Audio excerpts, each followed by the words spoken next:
Ok, rebonsoir une fois de plus à vous tous. Content d'être avec vous cet après-midi. Parler de la santé parce que voyez-vous, il est important qu'on puisse tous les temps parler de la santé. Il est important qu'on puisse tous les temps parler de la santé parce que, à la vérité, la santé est ce que nous avions, est quelque chose que nous avons et qui est de très précieux sur cette terre.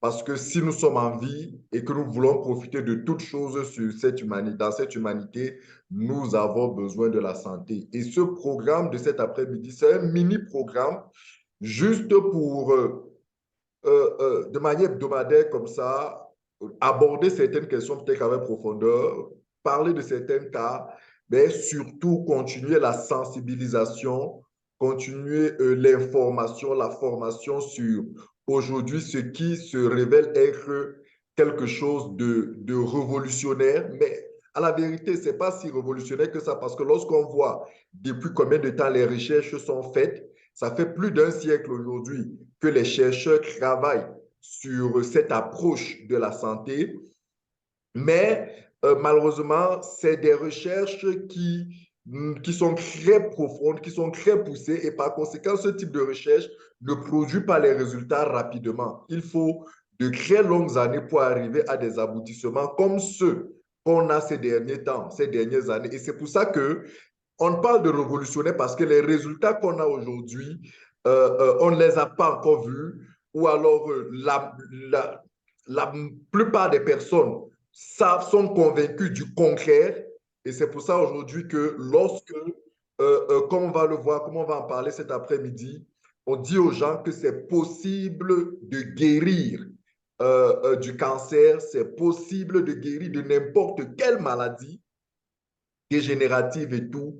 Certaines personnes disent non, c'est pas possible, tout simplement parce que en vérité, euh, je veux vous faire comprendre quelque chose d'important cet après-midi.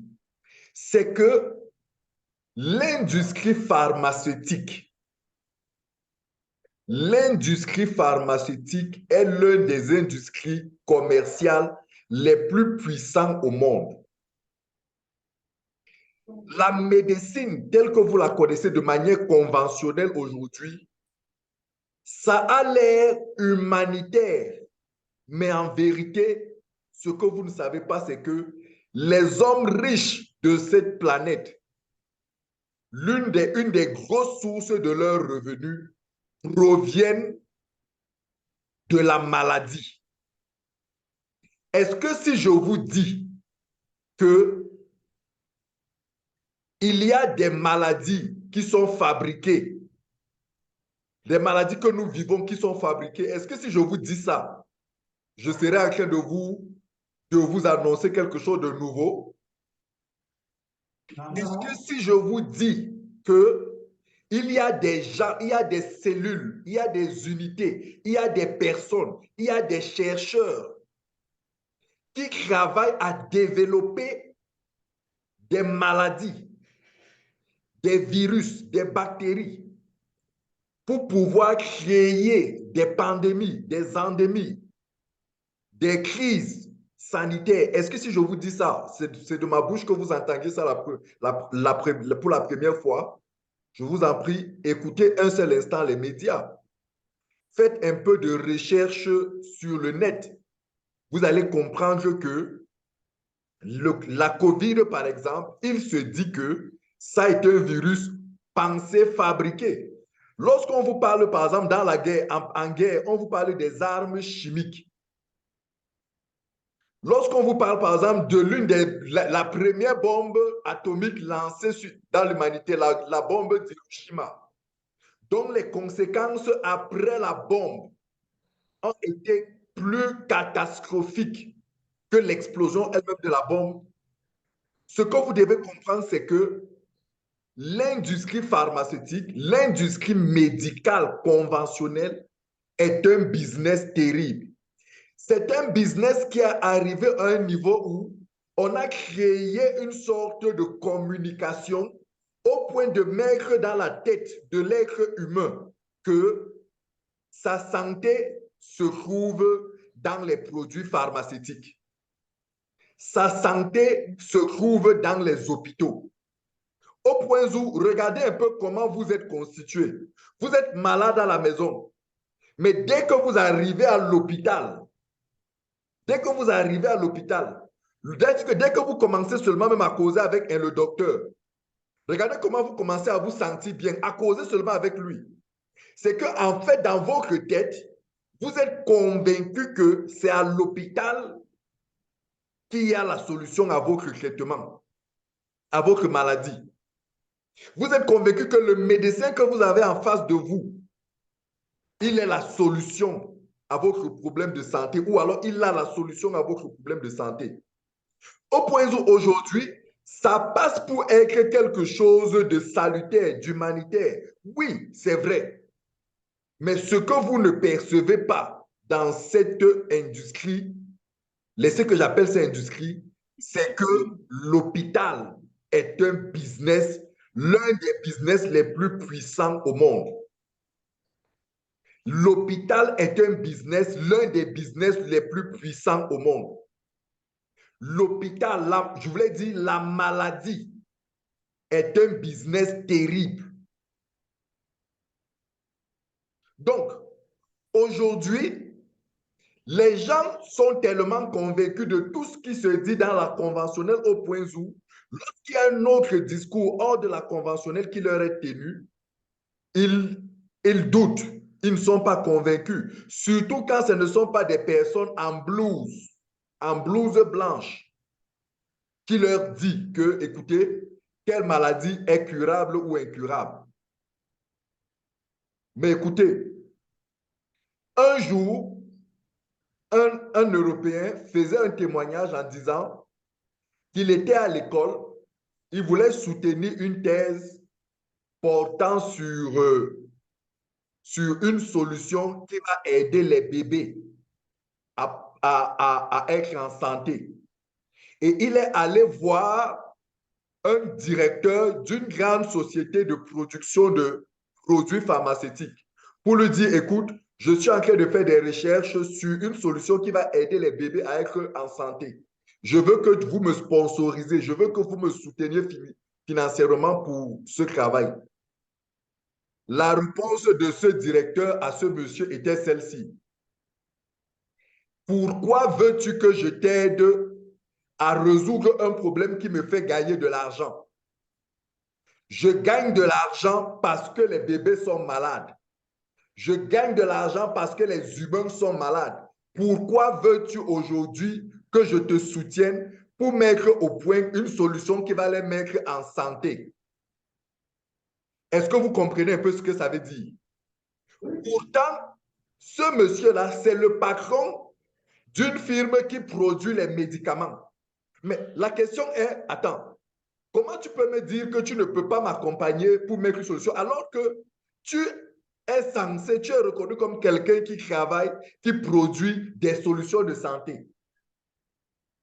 Mais en fait, le message qu'il faut lire derrière, c'est que oui, j'ai l'apparence de quelqu'un qui produit les produits de santé, mais en vérité, il n'en est rien.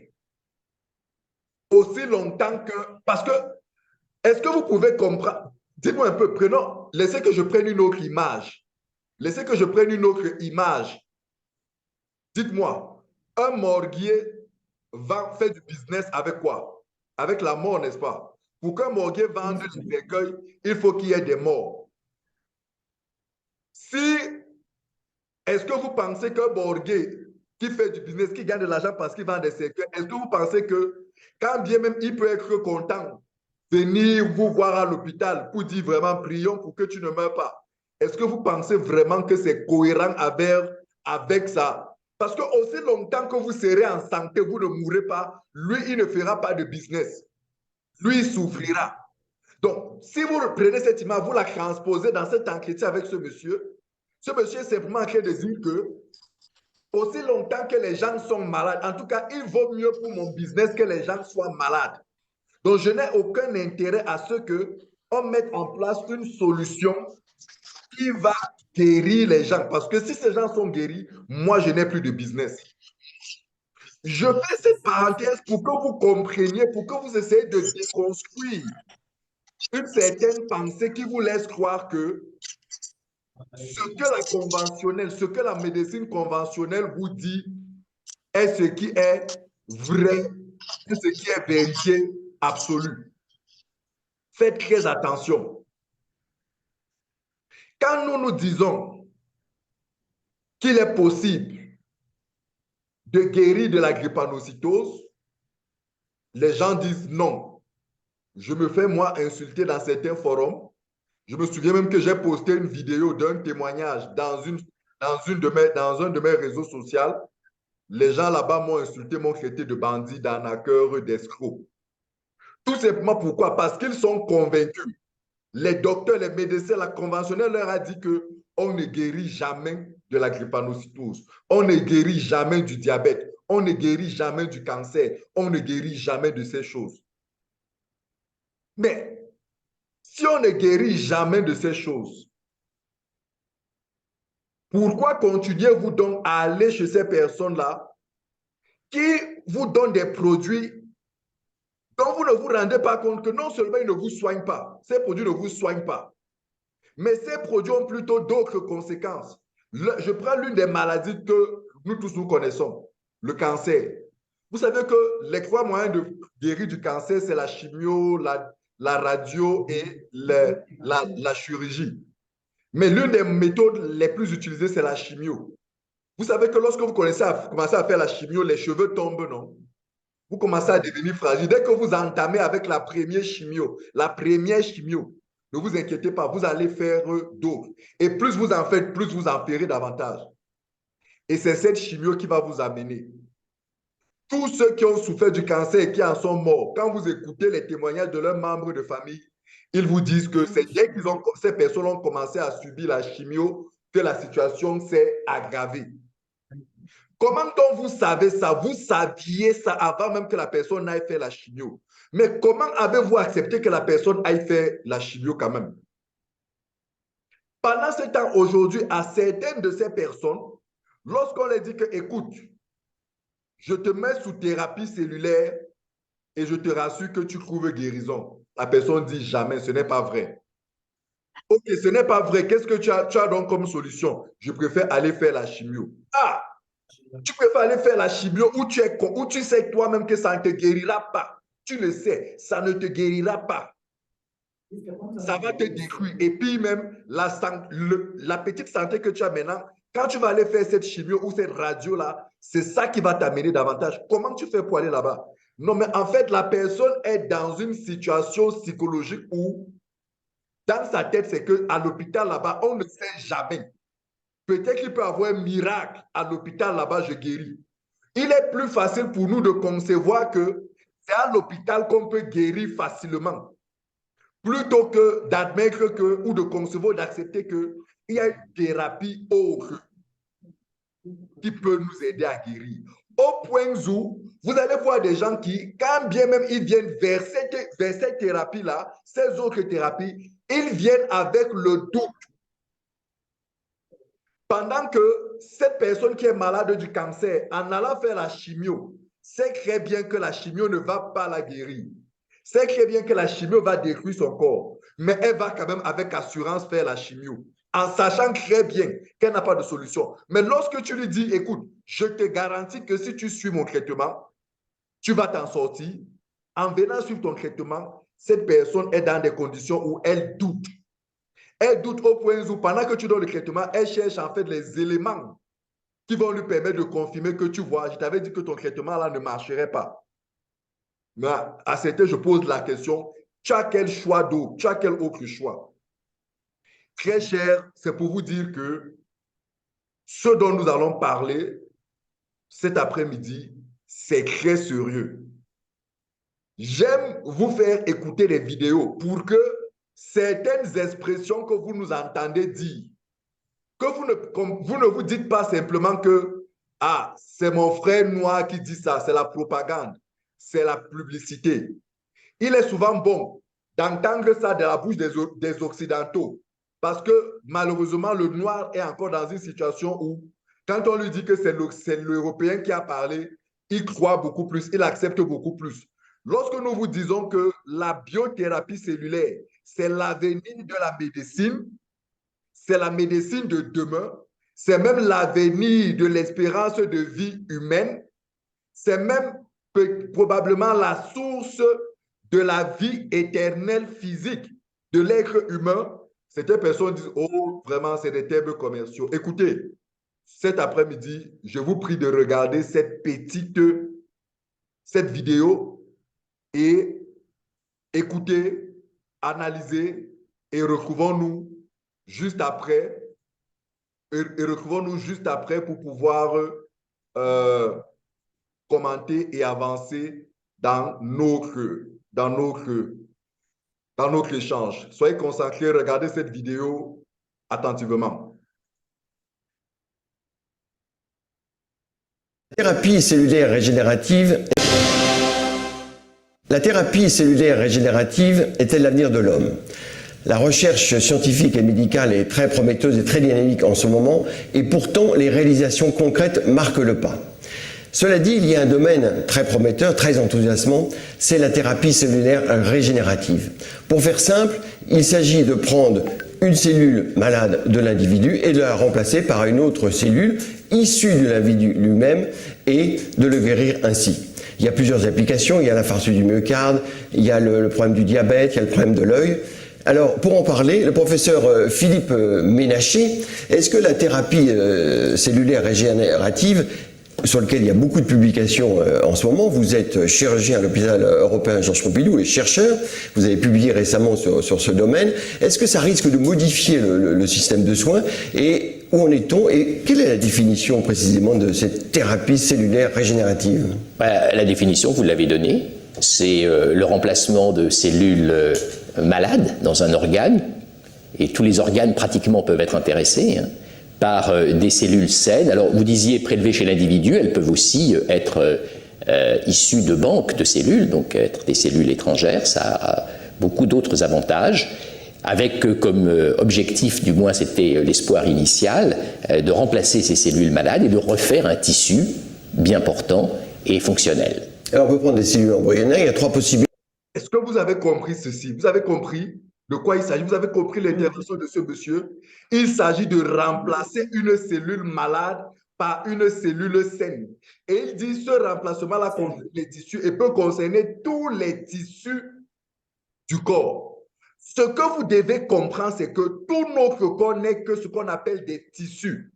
Un os est ce qu'on appelle un tissu osseux. Un tissu, c'est quoi? C'est un ensemble de cellules. Un ensemble de cellules constitue un tissu. Un ensemble de tissus constitue un organe. Un ensemble d'organes constitue un système organique, un système, comme vous entendez parler, on dit le système digestif. Le système nerveux. Le système nerveux, c'est un ensemble d'organes. Il dit que tous les différents tissus peuvent être concernés par ce remplacement de la cellule morte par le remplacement d'une cellule saine. Imaginez donc, si on vous dit que tout votre corps, c'est des cellules, et que là où il y a une cellule malade, on la remplace par une cellule saine, et que lui, c'est un chirurgien qui le dit. Ce n'est même pas un chercheur cellulaire, c'est un chirurgien qui le dit. Vous pouvez comprendre les implications et ce que ça veut dire. Écoutez attentivement la suite. On peut prendre des cellules embryonnaires, on peut prendre des cellules de l'individu, de la peau, n'importe où, modifiées. Oui. Et puis il y a une troisième possibilité, c'est de prendre l'environnement cellulaire. Oui, alors la troisième possibilité, c'est sans doute, c'est possiblement en tout cas la voie de l'avenir.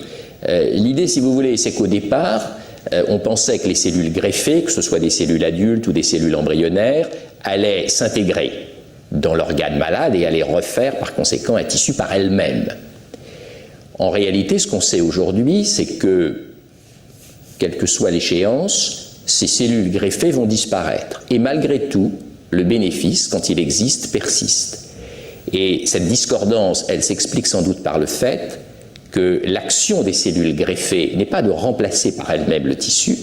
L'action des cellules greffées, c'est de libérer un certain nombre de substances, un certain nombre de facteurs qui vont agir sur des voies de cicatrisation de l'individu lui-même et lui permettre de s'auto-régénérer. Est-ce que ça dure? Est-ce que ça peut... L'expérience qu'on a, parce qu'il y a des travaux dans le monde entier sur différents organes. Alors, d'abord, sur le plan clinique, on ne peut pas répondre parce qu'on est vraiment à l'étape initiale. Sur le plan expérimental, et c'est ça qui est intéressant, oui, l'effet semble persister dans le temps. Ça n'exclut d'ailleurs pas qu'on puisse imaginer des cures successives, hein.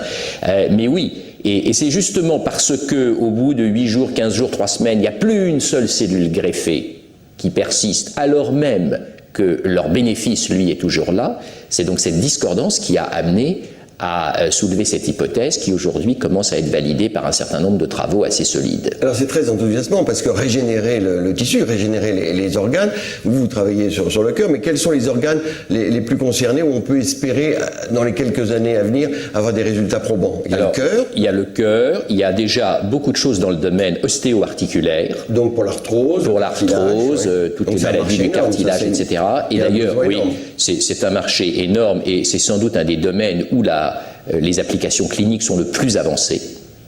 C'est-à-dire que concrètement, on va injecter quelque chose, une cellule et son environnement, dans l'articulation et ça va recréer du cartilage, supprimer l'arthrose. Oui, on peut le dire comme ça. On peut même aller plus loin, puisque en fait, ça n'est plus de la fiction, ça a commencé. Vous dites injecter les cellules pour effectivement activer une cascade de voies de cicatrisation endogènes. On peut peut-être même ne plus injecter de cellules du tout, mais injecter des biomatériaux, des polymères de synthèse ou des polymères naturels qui vont avoir le même effet mobilisateur vis-à-vis des cellules de l'individu. Bon. Cette prothèse avec les cellules. C'est pas vraiment une prothèse, ça peut être un biomatériau donc avec les cellules, mais peut-être aussi un biomatériau tout seul s'il a été conçu de telle façon sur le plan physico-chimique qu'il puisse avoir cette action biomimétique, en quelque sorte. Bon.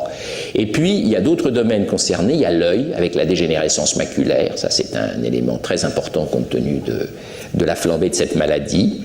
Le diabète, auquel vous faisiez allusion. Je suis un peu plus en recul sur les maladies neurodégénératives, parce que c'est quand même beaucoup plus compliqué d'approcher le cerveau. Il y a un article qui vient de sortir sur la sclérose en plaques. Mais oui, il y a un article parmi bien d'autres qui vient de sortir sur la sclérose en plaques et qui va un petit peu dans ce sens, puisque des animaux à qui on a injecté les cellules humaines les ont rejetées, comme on pouvait s'y attendre, assez rapidement, et malgré tout, ces animaux se sont fonctionnellement améliorés parce que les cellules en question ont précisément sécrété une protéine qui a agi sur leur propre voie et leur a permis d'améliorer leur circuit de neurones. Et alors, comment se passe la France dans ces recherches? Vous faites des recherches sur l'insuffisance cardiaque, sur le muscle cardiaque? Oui, mais la France se positionne pas si mal que ça. La clarification de la loi sur les cellules embryonnaires qui a été donc actée par le gouvernement Ayrault est une excellente chose parce qu'elle a donné tout de même une bonne visibilité internationale qui n'existait pas avant. Elle a simplifié les procédures. Elle n'a pas réellement simplifié les procédures, elle les a rendues plus lisibles. Puisqu'avant, vous savez qu'on avait une loi qui interdisait, on autorisait, des dérogations. Une loi totalement incompréhensible. Donc la France se situe plutôt bien sur le plan scientifique. Il y a déjà quelques acteurs industriels dans le paysage qui commencent à s'implanter, avec notamment des installations conformes à des normes réglementaires qui sont quand même aujourd'hui très strictes.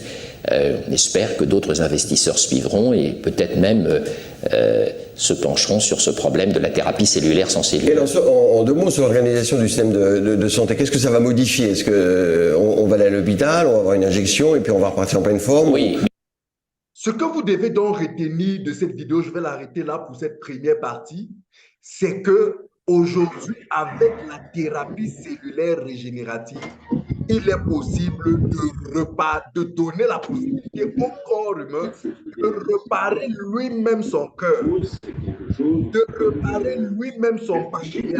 Ça veut dire que si vous avez un cœur qui est malade et par conséquent vous avez des maladies cardiovasculaires, le corps humain, en réparant lui-même le cœur, en réparant lui-même le cœur, vous fait guérir de cette maladie cardiovasculaire.